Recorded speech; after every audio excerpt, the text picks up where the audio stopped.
I advise students, as much as possible, look for the job that you would take if you didn't need a job. I mean, don't sleepwalk through life, and don't say it's all going to be great.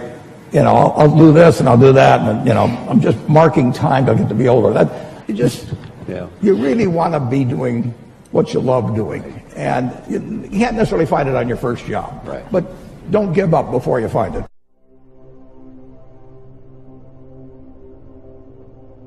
If there was one concept that I would suggest to people to take a daily confrontation with, is fear.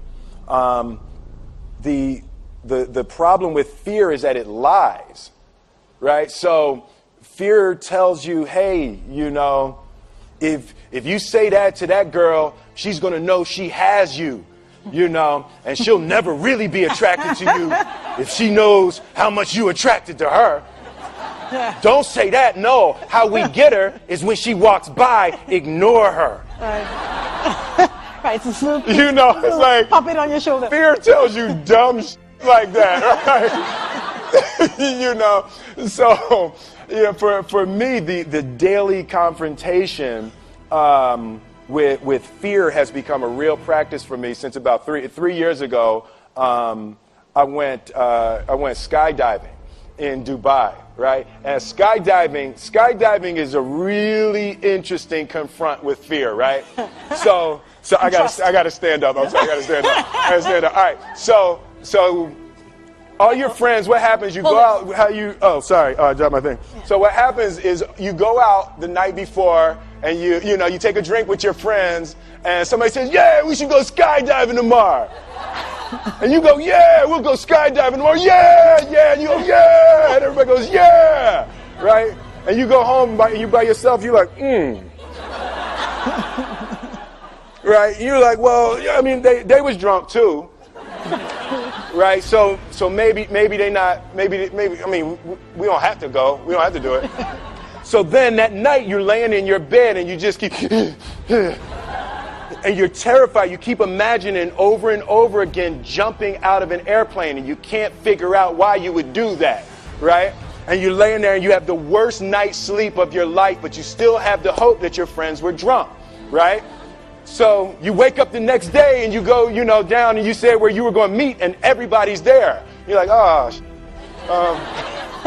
right, cool, right? So you get in the van, and you don't know that your friends had the same night that you had, because they're pretending like they didn't. They're like, yeah, man, my uncle's a Navy SEAL, and this is going to be great. I've been looking forward to this. And you're like, oh my God. And your stomach is terrible. You can't eat and everything, but you don't want to be the only punk who doesn't jump out of this airplane. So you get there, and then you have the safety brief.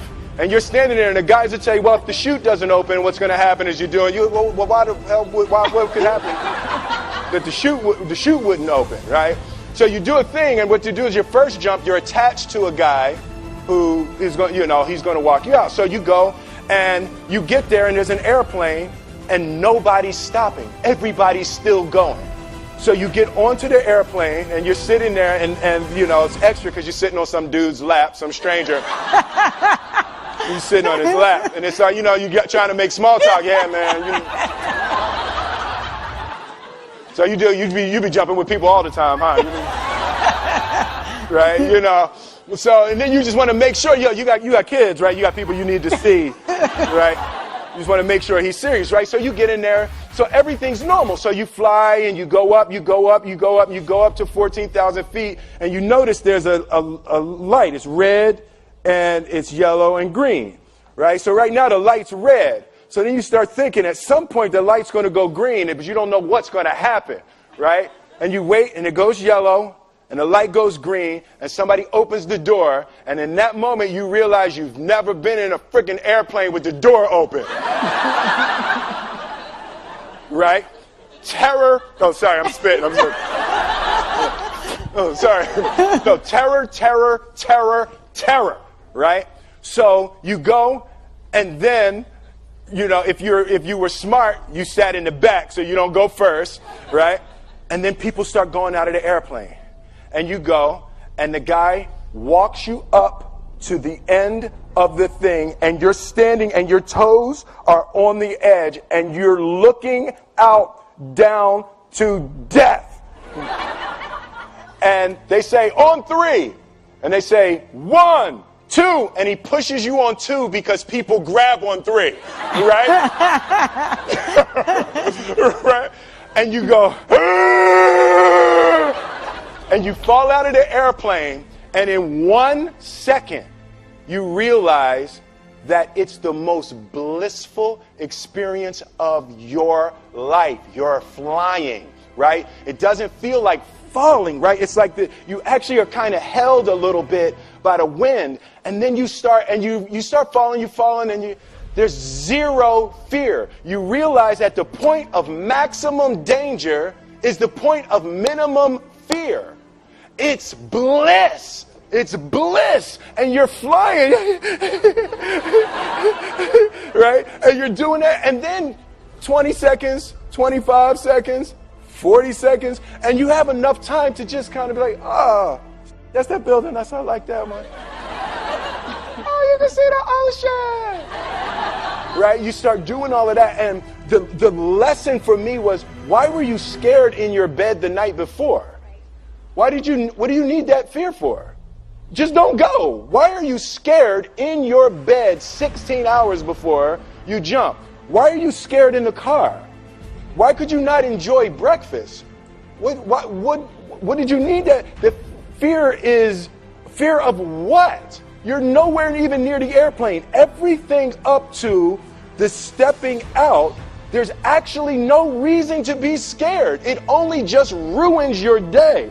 You don't have to jump. And then in that moment, all of a sudden, where you should be terrified is the most blissful experience of your life. And God placed the best things in life on the other side of terror. On the other side of your maximum fear are all of the best things in life.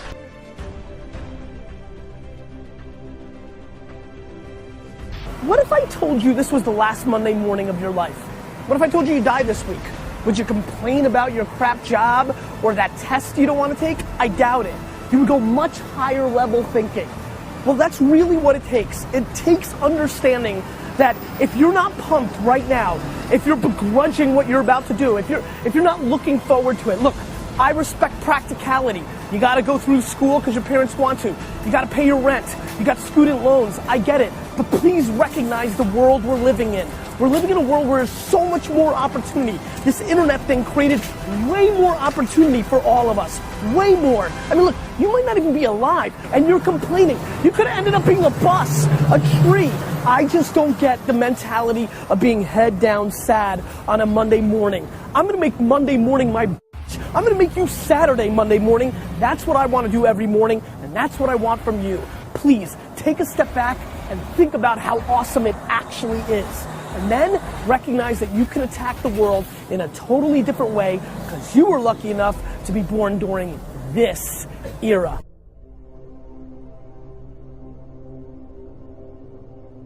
Imagine we're standing in a big empty room, right?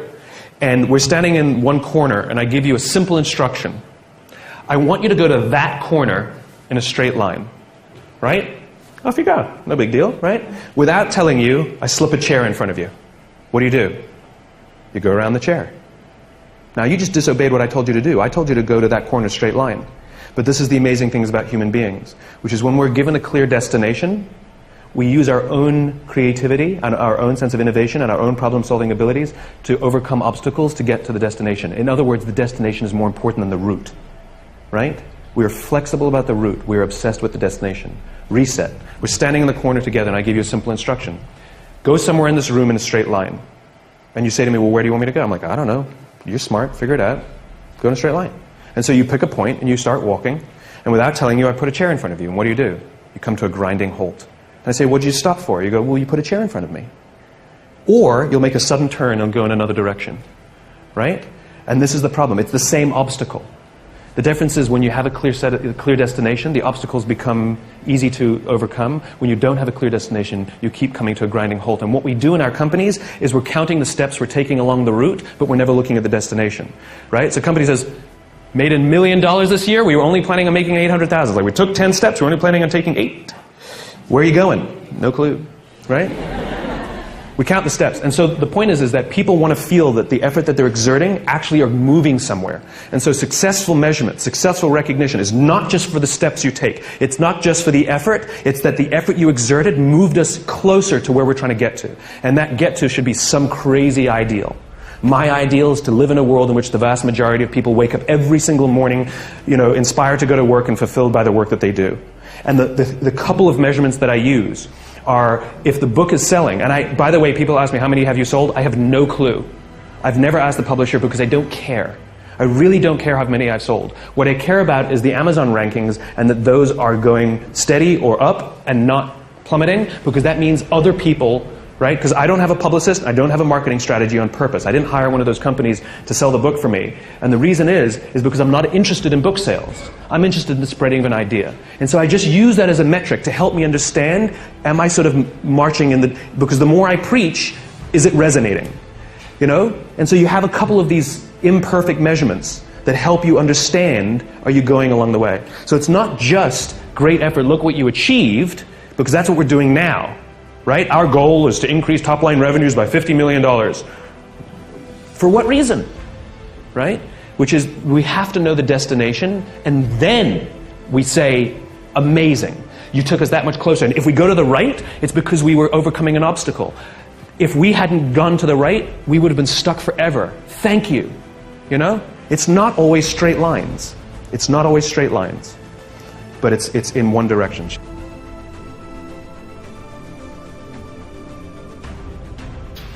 I'm not sure about that in the future. I think I would dictate, I would be stupid. That's why I should retire early, when I'm young. That is why I have a lot of things that I dream I want to do. I want to do philanthropy, I want to be a teacher, I want to go back to school, I want to do the environment. And the world is so wonderful. Why should I be the CEO of Alibaba all the time? I'm coming to this world not to work. I want to come to this world to enjoy my life. I don't want to die in my office. I want to die on the beaches.